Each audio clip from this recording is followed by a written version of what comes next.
Hey guys, thanks for joining me. In this video, we are going to look at how you can take a lead that comes in through Google Ads and add it directly into your CRM. So there's a few different use cases where this is really nice, especially if you have a form that's completely filled out. That may be a good opportunity to just send them a quick message. Or if you're using the sweep and go form where everything is completely filled out, you've already got the card info and everything is pretty much set up and ready to go. All you have to do is assign their technician and assign a day for you to come out. So let's go ahead and get started. So first thing you're going to do is log into your Zapier account, click the create button, then Zaps. Go ahead and click trigger. And like I said, this is for Google Ads. For the trigger event, we are going to do new lead form entry. Now go ahead and select the account that you want this to come from. Go ahead and click continue and make sure you're using you select the right categories, choose the correct lead form that you want to use. You'll have to do this for every single lead form as well. Go ahead and click continue here. Now, if we click test trigger, we're going to get it's going to give us some sample data. We're just going to use this sample data. When you have an actual form that gets filled out, you could actually fill out a form and have that sent in. I don't have any that are readily available for this particular type of automation. But I'm going to be able to walk you through it and get you 99% of the way there. Should be pretty straightforward and pretty clear how to take it from there once we get that far. Go ahead and click continue with a selected record. And from here, I always like to add a delay. We're going to delay click continue, 1 minute. This just makes it appear a little bit more human. We're going to skip. We don't need to test the delay. Right now, lastly, sweep and go, you'll notice isn't here. So that means that we need to use, which makes it a little bit more difficult, but still pretty easy. From here, we're going to use a webhook. So go ahead and click webhook. The action event is a custom request. So go ahead and put in custom request, then hit continue. The method that sweep and go requires is a put method. So go ahead and enter that. Now for the URL that you're going to enter is this right here. And I'll probably put this down in the description so it's easy for you to just copy and paste. And now for the data, we are going to enter, and I'll put this in the description as well, so you can easily just add what you need to. We're going to put this, so just copy and paste that. And now we need to go ahead and fill in all the everything we need to as well as Sweep and Go requires. Now, right here, this is documentation that Sweep and Go provides for you, and it just says all the different ways that this needs to be input. So make sure that whatever you're putting in these spaces right here, it does need to match up like once a week for the cleanup frequency. It does need to match up with the accepted values that are shown here. So just be aware of that. Okay, now for zip code, we can get this straight from our Google lead. All right, so yeah, like I said, it looks like this particular test lead, it doesn't have all the information. So we're just going to hard code a zip code in. Make sure that you have parentheses around it. For number of dogs, we're gonna hard code this in too. And like I said, when you do set up your own Google, you should make sure that whatever is delivered in this format here, so that it matches up correctly.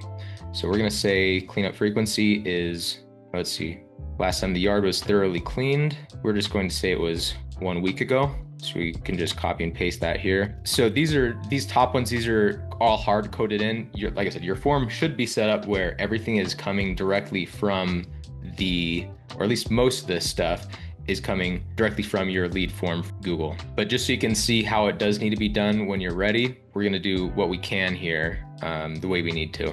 We're gonna pretend that instead of the full name here on this, we have both the first name and the last name as separate values, but we're just gonna put it in here like this for now. And then email, we can insert that here, home address, and make sure this is all formatted. So you've got in parentheses, zip code, and then a colon, and then in parentheses, the correct zip code or the value that needs to go there. All right, now for home address, like I said, with this sample data, it doesn't give us everything, so we're just gonna fill out what we can. We do have the cell phone number, so we'll go ahead and enter that. Make sure we got parentheses around it. All right, perfect. And we'll just put in some dummy numbers here just to test it out. Parentheses, city, same thing. This should come from your Google lead. All right, initial cleanup required, true. I just always have this hard coded in. Same thing with the notification types. I like to do off schedule and on the way every time as well. Cleanup notifications, SMS, same thing. Okay, authorization. So we got 3 of these. Authorization is the first one. Second is content. And make sure you have this capitalized just the exact same way I'm doing it here. Otherwise, it's not going to go through correctly. And that there, location, JSON, accept. Same thing here. All right, and then for the authorization, we're gonna put bearer and then your API key is what goes in here. So this right here is going to get replaced by your actual API key. So the way we get that, go to your Sweep and Go account, go to settings, go to open API, please remove that. Go to open API and go ahead and click generate new token.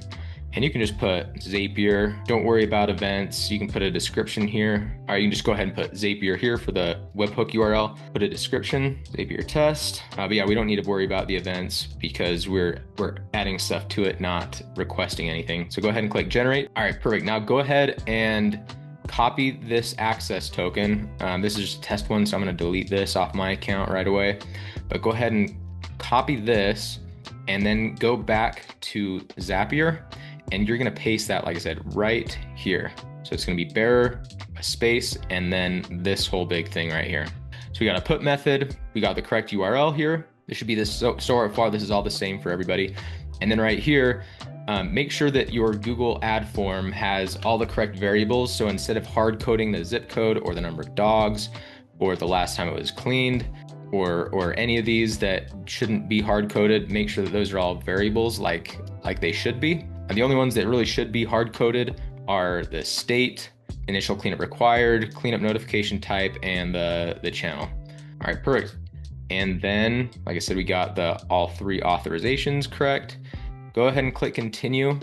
And then from here, we can go ahead and test this and make sure you have a unique email. Otherwise the test is not gonna go through. And once it is tested, you can go ahead and publish it. And from then on, any Google lead that comes in is automatically gonna get added to your CRM. From there, you can send out messages or do whatever you need to get them set up with their account. But it definitely saves some time and is worth setting up an automation if you find this kind of work a little bit more than you'd like to have to deal with every day. But yeah, that's it. Pretty simple. If you want to see how to use Zapier to automatically send a message to your customer via OpenPhone or Twilio, there's some additional videos on my channel, so go ahead and check those out. And in the meantime, please subscribe. Thanks for watching, and we will see you guys all in the next video.